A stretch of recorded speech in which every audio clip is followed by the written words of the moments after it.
नमस्कार, जोहार झारखंड देख रहे हैं आप। आपके साथ मैं हूं शिप्रा झा। पीएम मोदी ने आज झारखंड को अरबों की विकास योजनाओं की सौगात दी। बाबा नगरी देवघर में प्रदेश के दूसरे एयरपोर्ट का तोहफा दिया। पीएम ने 16,000 करोड़ से अधिक की विकास योजनाओं को जनता को समर्पित किया। मंच पर झारखंड के मुख्यमंत्री हेमंत सोरेन ने भी विकास के लिए केंद्र से सहयोग मिलने की उम्मीद जताई।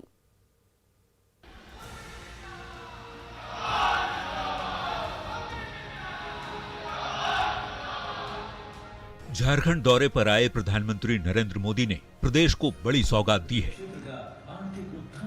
बाबा नगरी में पीएम ने झारखंड के दूसरे एयरपोर्ट देवघर हवाई अड्डे की सौगात देने के साथ ही हजारों करोड़ की विकास योजनाओं का उद्घाटन और शिलान्यास भी किया।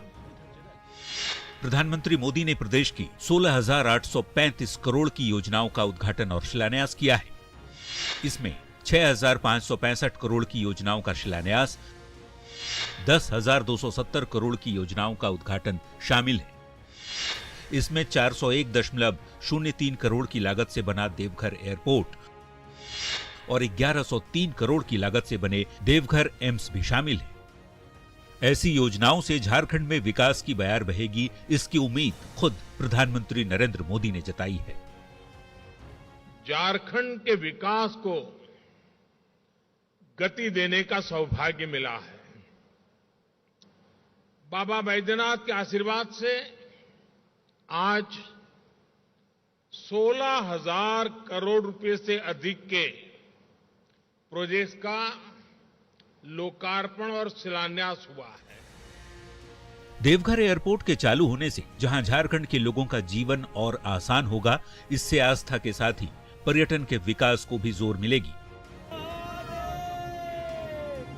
मंच से मुख्यमंत्री हेमंत सोरेन ने भी उम्मीद जताई कि केंद्र से सहयोग मिलने पर झारखंड यूं ही विकास के नए आयाम गढ़ता जाएगा।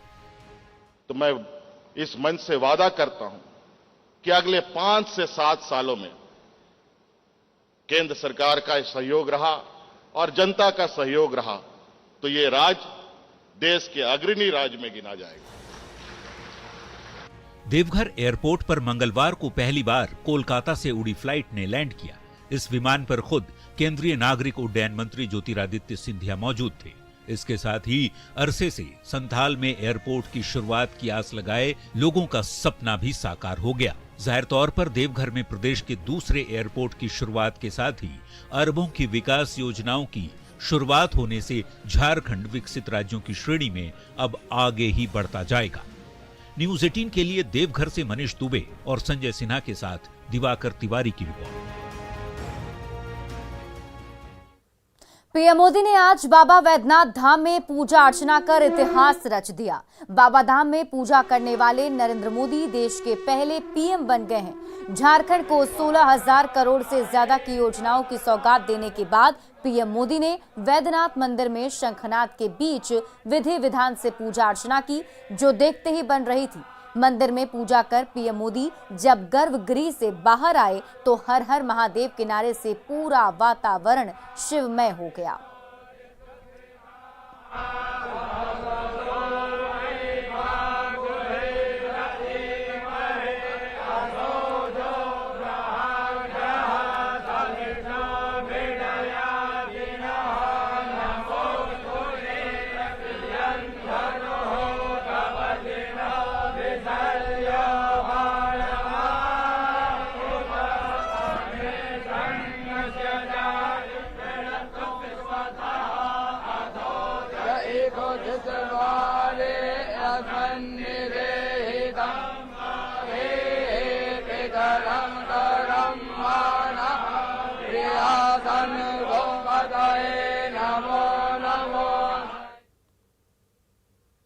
और देवघर से जब पीएम मोदी ने झारखंड के विकास की नई लकीर खींची तो मंच पर मौजूद मुख्यमंत्री हेमंत सोरेन भी इसके साक्षी बने।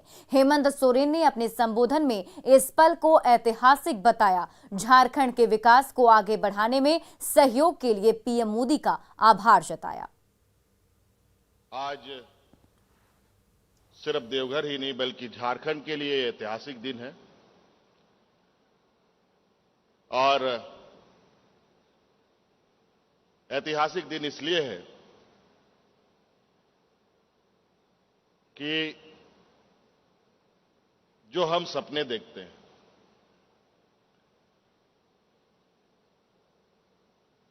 और वो जब सपना साकार होता है, ये वो अपना आकार लेता है और हम उसको सपनों में नहीं हकीकत में अनुभव करते हैं, तो उसकी खुशी कुछ और होती है। और उस सपने को साकार करने के लिए, उसको पूर्ण करने के लिए आज हम लोगों के बीच में हमारे देश के प्रधानमंत्री जी आए हैं, ये हम लोगों के लिए गौरव की बात है।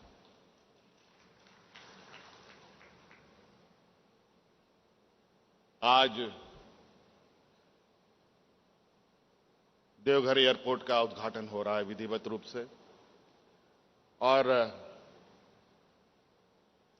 नागर विमानन मंत्री जी ने भी कई कनेक्टिविटी के बारे में यहां से घोषणाएं की।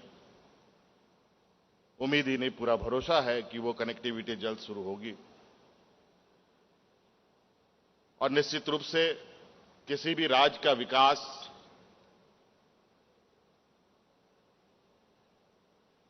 में मार्गों का बहुत अहम भूमिका होता है, चाहे वो सड़क मार्ग हो, चाहे वो हवाई मार्ग हो, चाहे वो जल मार्ग हो। मैं आदरणीय प्रधानमंत्री जी को इस राज्य में साहिबगंज में भी जल मार्ग जो हम लोगों का बन के तैयार है, जो इनके दृढ़ इच्छा के माध्यम से हो पाया है, इसके लिए मैं कोटि कोटि धन्यवाद उनको देता हूं। और निश्चित रूप से जो वर्षों से ये राज्य जहां का तहां खड़ा दिखा है, वो अब हिलता और चलता हुआ दिखाई दे रहा है। झारखंड वैसे पिछड़े राज्यों में गिनती में तो आता है, लेकिन मौजूदा गतिविधि, केंद्र और राज्य सरकार के जो सहयोग, वो आज आपके सामने है। आज का ये एयरपोर्ट का सपना 2010 में हम लोगों ने देखा था। इसके साथ यहां पर हमारे आदरणीय अर्जुन मुंडा जी भी हैं, माननीय सांसद जी भी हैं, और उस सपने को आज हमारे देश के प्रधानमंत्री जी ने पूरा किया है। ये हम लोगों के लिए गौरव की बात है। अनेकों सड़कें, अनेक योजनाएं, लगभग 16-17 हजार करोड़ की योजनाएं आज यहां शिलान्यास होने हैं। निश्चित रूप से ये सभी योजनाएं राज्य के लिए मील का पत्थर साबित होगा, और संथाल परगना के लिए विशेष रूप से। मेरा यह मानना है, किसी मकान को, किसी महल को बनाने के लिए मजदूरों की बहुत बड़ी भूमिका होती है, लेकिन आमतौर पर देखा गया है कि वो महल या मकान बनने के बाद उसमें रहने वाले लोग मजदूरों को भूल जाया करते हैं। उसी प्रकार ये झारखंड देश को अग्रणी बनाने के लिए आज से नहीं, बरसों से अपना योगदान दे रहा है। अपना छाती फाड़कर लोहा, कोयला, अनेक खनिज संपदाएं बरसों से देश को उपलब्ध करा रहा है।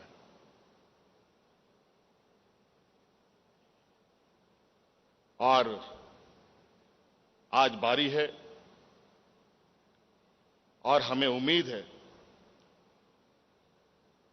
जिस तरीके से आज इस एयरपोर्ट को हम लोगों ने बनाया है, लगभग 600 एकड़ जमीन इसमें अधिग्रहित हुई है, और भी इसको बड़ा करना है। 300 से भी अधिक परिवार इसमें विस्थापित हुए हैं। मैं उन विस्थापित परिवारों का भी शुक्रिया अदा करता हूं, जिन लोगों ने आज अपनी जमीन देकर इस एयरपोर्ट को यहां स्थापित करने का अहम भूमिका निभाया।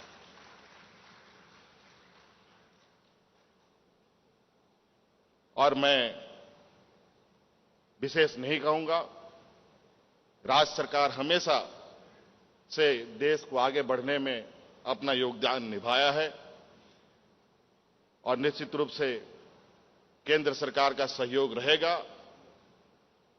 तो मैं इस मंच से वादा करता हूं कि अगले 5 से 7 सालों में केंद्र सरकार का सहयोग रहा और जनता का सहयोग रहा तो ये राज्य देश के अग्रणी राज्य में गिना जाएगा। कई बातें हैं, कई चीजें रखने की मंच में भी है, लेकिन आज जिनको सुनने के लिए एकत्रित हुए हैं, हम इनकी बातें सुनेंगे, इनकी आशीर्वाद लेंगे। मैं इन्हीं बातों के साथ आज इस देवनगरी में, बाबा वैद्यनाथ जी के देवनगरी में पुनः देश के प्रधानमंत्री जी का स्वागत करते हुए अपनी ओर से आभार प्रकट करता हूं, जोहार करता हूं। धन्यवाद। पीएम मोदी ने देवघर से झारखंड को योजनाओं की सौगात दी। रांची में बीजेपी नेता उत्साह में झूम उठे। रांची से बीजेपी विधायक सीपी सिंह और अन्य नेता लड्डू लेकर पिस्का मोड़ पर सड़क पर उतर आए और आते जाते सभी लोगों को लड्डू भी खिलाए। रांची में एलिवेटेड कॉरिडोर की मांग 2015 से ही हो रही थी, जिसका पीएम मोदी ने शिलान्यास कर दिया है। मैं यही कहूंगा कि आज उसका शिलान्यास हो गया प्रधानमंत्री नरेंद्र मोदी जी के कर कमलों द्वारा, तो हम सब कार्यकर्ता उत्साहित है। कल देखा होगा, कल भी आतिशबाजी न्यू मार्केट में हमारे माननीय सांसद जी के माध्यम से हुआ था। आज यहाँ पर लड्डू बांट करके खुशी मनाई गई। तो भारतीय जनता पार्टी के कार्यकर्ता अच्छे कामों के लिए हमेशा खुशी मनाते हैं, बधाई देते हैं। देवघर से पीएम मोदी ने झारखंड को जिन योजनाओं की सौगात दी, उनमें बोकारो से धनबाद के बीच 56 किलोमीटर की सड़क भी शामिल है। राजगंज से चास होते हुए ये सड़क पश्चिम बंगाल की सीमा तक जोड़ती है। इस सड़क को बनाने में 1100 करोड़ की लागत आई है। वहीं सबसे खास बात यह है कि बोकारो स्टील प्लांट के ब्लास्ट फर्नेस से निकलने वाले 25,000 टन स्लैग का इस्तेमाल इसमें हुआ है। हम खड़े हैं राजगंज से बंगाल बॉर्डर को जोड़ने वाली इस सड़क पे। हम सड़क की तस्वीर दिखाना चाहते हैं। यह सड़क की कुल जो लंबाई है वो 56 किलोमीटर है और इस सड़क को बनाने में 1100 करोड़ रुपए खर्च किए गए। हम तस्वीर दिखाना चाहते हैं कि यहाँ से Purulia 41 kilometre, Chandil 98 kilometre, Jamshedpur 127 kilometre है। इस सड़क की खासियत ये है कि इस सड़क को बनाने के लिए बोकारो स्टील के ब्लास्ट फर्नेस से जो स्लैग निकलता है उस स्लैग का इस्तेमाल इस सड़क में हुआ है और इस सड़क को बनाने में 25,000 जो टन है वो स्लैग का इस्तेमाल किया गया है और 18,000 टन जो है इसमें एस का इस्तेमाल किया गया है। इस सड़क को बनाने के लिए देश में 2016 को एक कानून पास किया गया जिसमें स्लैग से सड़क बनाने की अनुमति दी गई। आप देख सकते हैं कि बोकारो को बंगाल और राजगंज को जोड़ने के लिए यह सड़क बनी है और यह बोकारो के लोगों की और धनबाद के लोगों के लिए काफी एक सुखद समाचार है, क्योंकि जो भी लोग बंगाल के रास्ते हो या फिर रांची के रास्ते हो वो धनबाद और कलकत्ता या फिर बिहार की तरफ जाएंगे, उनको धनबाद नहीं जाना पड़ेगा और उनको सीधे शॉर्टकट रास्ते से राजगंज पहुंचने में मदद होगी। हम कह सकते हैं कि देश के प्रधानमंत्री ने धनबाद और बोकारो वासियों को एक बड़ी सौगात दी है। मृत्युंजय कुमार, न्यूज 18, बोकारो। फैशन की दुनिया में एक नया नाम जो इन दिनों सबसे ज्यादा सुर्खियां बटोर रही हैं, वो है Riya Tirkey. Femina Miss India pageant से अपना नाम और झारखंड को नई पहचान दिलाने वाली रिया पहली आदिवासी लड़की हैं जो इस मुकाम तक पहुंची हैं। रिया तिर्की तुपुदाना के बानो की रहने वाली हैं और 7 साल से लंबे संघर्ष के बाद वो इस मुकाम तक पहुंची हैं। रिया को इस मुकाम तक पहुंचाने में उनके परिवार का हर कदम पर पूरा साथ मिला। न्यूज 18 से खास बातचीत में रिया ने फैशन इंडस्ट्री की कई बातों को खुलकर सामने रखा। रिया से बात की रांची संवाददाता रूपाली त्रिपाठी ने। रांची की रिया तिर्की ने फेमिना मिस इंडिया में अपनी एक जगह बनाई है। काफी सुर्खियां बटोरी हुई रिया तिर्की ने झारखंड से एक पहली ऐसी ट्राइबल महिला है जिन्होंने टॉप 30 में अपनी जगह बनाई और खिताब जीतकर वो फिलहाल रांची वापस लौटी है। आइए इनसे ही बात करते हैं कि कैसे उन्होंने सारी चुनौतियों को पीछे छोड़ आगे वहां पर कई जगह अपने आप को प्रूव किया है जगह। इनसे बात करते हैं। झारखंड से ट्राइबल स्टेट है ये, इसको पीछे छोड़कर आप महानगरी तक पहुंची हैं, वहां पहुंचकर अपनी जगह बनाई है। झारखंड वासियों को सबसे पहले आपके एक रिस्पांस का, एक मैसेज का काफी इंतजार है, क्या कहेंगी यहाँ की लड़कियों को? सभी को तो पहले जोहार कहूंगी और थैंक यू सो मच कि इतना ज़्यादा आप लोग सपोर्ट कर रहे हैं मुझे, इतना ज़्यादा प्यार मुझे मिला है। इनफैक्ट मैं संडे को यहाँ लैंड की और इतनी धूमधाम से मेरा स्वागत हुआ, मैं इतना कुछ एक्सपेक्ट नहीं कर रही थी, लेकिन आप सभी ने इतना दिल से मुझे प्यार दिया, इतनी दुआएं दे रहे हैं, तो मैं दिल से थैंक यू कहूंगी आप सभी को। पहले तो ग्लैमर इंडस्ट्री का हमेशा से एक दूसरा पहलू भी रहा है। लोग जितना इसमें इंटरेस्टेड है उतना लड़कियां डरती भी हैं। आप इन सारे पड़ाव को पार करते हुए आगे गई हैं। आपका कैसा चैलेंजेस रहा है, खुल के सब लोगों को? जी, अगर हम कोई भी इंडस्ट्री की बात करते हैं तो उनके पॉजिटिव और नेगेटिव साइड दोनों होते हैं। तो मुझे भी बहुत सारे हर्डल्स ऐसे फेस करने पड़े थे। कभी कभार हम डिज़ाइनर्स के साथ काम करते हैं तो इनअप्रोप्रिएट टचेस मिल जाते हैं, कभी ऐसा होता है। फिर कभी कभार हमको बोला जाता है कि ओवर ज़्यादा एक्सपोज करना, ये सब आई थिंक बहुत रिक्वायरमेंट्स होती है और बहुत डार्क भी है इंडस्ट्री, क्योंकि हम नहीं चाहती हैं कि हम अपनी फैमिली को कभी डिग्रेड करें ये सब चीज़ों के कारण। तो कभी कभार कोई आपके एडवांटेज उठाना चाहते हैं, कोई आपको ज़्यादा ओवर टची हो जाते हैं, ये सब चीज़ें बहुत फेस करनी पड़ी थी मुझे।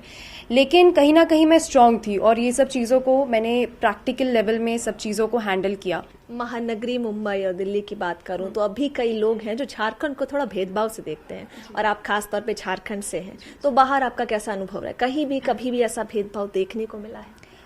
आई थिंक इस चीज़ में मैं पहले से ही लकी रही हूँ, क्योंकि मुझे इतना ज़्यादा भेदभाव स्टार्टिंग से देखने को नहीं मिला था, क्योंकि हर 3 साल मेरे पापा का ट्रांसफ़र होता था हर 3 साल में। तो मैं बहुत सारे स्टेट्स घूम चुकी हूँ पहले, तो मुझे कभी उतना ज़्यादा डिफरेंस देखने को नहीं मिला। लेकिन जब मैं मिस इंडिया में गई, ये चीज़ मैं हाईलाइट करना चाहूँगी, जब मैं मिस इंडिया में गई मुझे कभी भी डिफरेंस नहीं फेस करना पड़ा। इनफैक्ट हर 30 लड़कियों को, इनफैक्ट जजेस को, सबको को पता था कि मैं पहली ट्राइबल लड़की हूँ और मैं अपना स्टोरी शेयर कर रही हूँ being from a tribal community, जो कि बहुत बड़ी चीज़ थी। इनफैक्ट सबने पूरे दिल से मुझे सपोर्ट किया। इनफैक्ट मैंने कहीं ना कहीं बहुत स्ट्रांग मैसेज सबको दिया है कि हमारे ट्राइबल्स का स्पेसिफिकली होता है कि हम सस्टेनेबल लिविंग में ज़्यादा बिलीव करते हैं। तो आई थिंक ये सोसाइटी को भी हमने मैसेज दिया है कि अगर हम एनवायरमेंटल इश्यूज या फिर इस सब चीज़ों को ओवरकम करना चाहते हैं तो सस्टेनेबल लिविंग एक सबसे बड़ा टूल है। तो मैं चाहती हूँ कि झारखंड से हर एक लड़कियाँ इनफैक्ट हर एक फील्ड में जाए, नॉट सिर्फ एक ब्यूटी पैजेंट की फील्ड में या फिर ग्लैमर इंडस्ट्री में। मैं चाहती हूँ हर एक फील्ड में जाए और कभी कोई भी लिमिटेशंस अपने लाइफ में मत एक्सेप्ट करिए। तो ये रिया तिर्की थी जिन्होंने अपना सीधा संदेश पूरे झारखंड वासियों को दिया है कि being a first tribal women, इनको चैलेंजेस तो काफी फेस करना पड़ा है, पर कहीं भी रुकावट इनके जिंदगी में नहीं बनी है, क्योंकि हमेशा से इनका कॉन्फिडेंस ने, इनका टैलेंट ने इनका साथ दिया है। कैमरामैन संजीव के साथ रूपाली त्रिपाठी, न्यूज़ 18 रांची। और फिलहाल इस बुलेटिन में अभी के लिए बस इतना ही। आगे देखिए क्रिप्टो की समझ।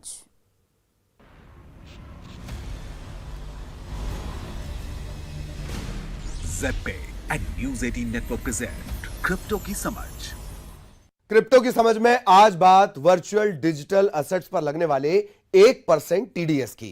यूनियन बजट में सरकार द्वारा पेश किए गए 30% टैक्स रेट के बाद अब क्रिप्टो करेंसी सेल ट्रांजैक्शंस पर 1 जुलाई से 1% टीडीएस यानी टैक्स डिडक्टेड एट सोर्स लगेगा।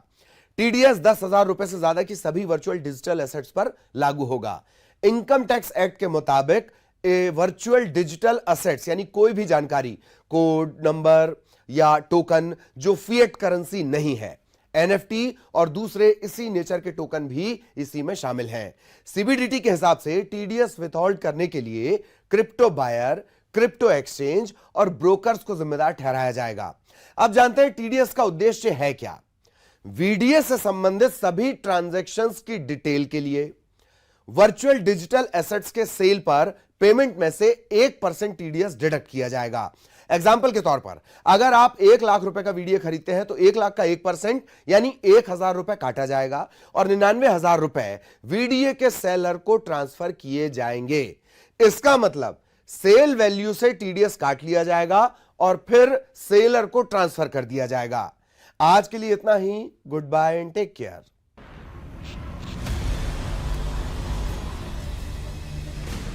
ZPay and News 18 Network present crypto की समझ।